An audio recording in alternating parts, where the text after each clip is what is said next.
Hello అండి. ఇవాళ నేను మీకు ఒక మంచి ఐడియా చూపిస్తాను. ఇది చాలా స్మార్ట్ ఐడియా అనమాట. నాకు ఈ ఐడియా ఈ మధ్య వచ్చింది.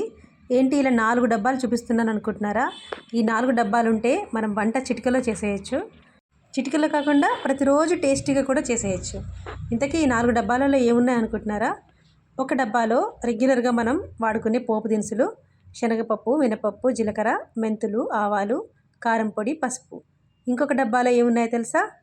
చూడండి, ఒక దాంట్లో ధనియాల పొడి, జీలకర్ర పొడి, నువ్వుల పొడి, పల్లీల పొడి, పప్పుల పొడి. ఇలా మీరు రెగ్యులర్గా ఫ్రై కూరలలో కానీ గ్రేవీ కూరలలో కానీ ఎలాంటి మసాలా వేసుకుంటారో అదంతా పౌడర్ కొట్టి చక్కగా ఇలా ఒక డబ్బాలో పెట్టుకోండి. మూతలు గట్టిగా పెట్టుకుంటే దాని స్మెల్ బయటికి పోకుండా చాలా రోజులు ఫ్రెష్గా ఉంటుంది. అయితే ఇవన్నిటిని వేయించి చక్కగా పౌడర్ చేసుకోవాలి. ఇప్పుడు ఇంకొక డబ్బాలో చూడండి, అన్ని రకాల డ్రై నట్స్ వేసుకోండి. ఇలా pumpkin seeds, watermelon seeds, sunflower seeds, కాజు, బాదాం, ఆల్మండ్స్, కిస్మిస్, ఇలా మీకు రెగ్యులర్గా ఏ నట్స్ అవసరమైతే ఆ నట్స్ ఒక డబ్బాలో వేసుకోండి.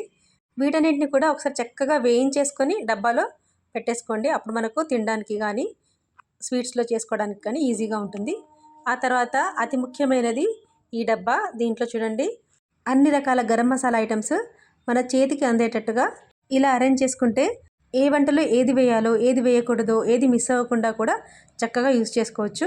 అయితే మనం యూజ్ చేసే ఇవన్నిటిని చక్కగా వేయించి పౌడర్ చేసి పెట్టుకోవాలి. వేయించిన డ్రై నట్స్ వేసుకోవాలి. ఈ గరం మసాలాని కూడా కొంచెంగా వేయించి పెట్టుకుంటే చాలా రోజులు ఫ్రెష్గా ఉంటాయి. వంట చేసేటప్పుడు ప్రతి డబ్బా చూసుకోవాల్సిన అవసరం ఉండదు. ఎలా ఉంది ఈ స్మార్ట్ ఐడియా? మరి ఈ ఐడియా నచ్చినట్టయితే లైక్ చేయండి, షేర్ చేయండి, సబ్స్క్రైబ్ తప్పకుండా చేసుకోండి. Thank you for watching.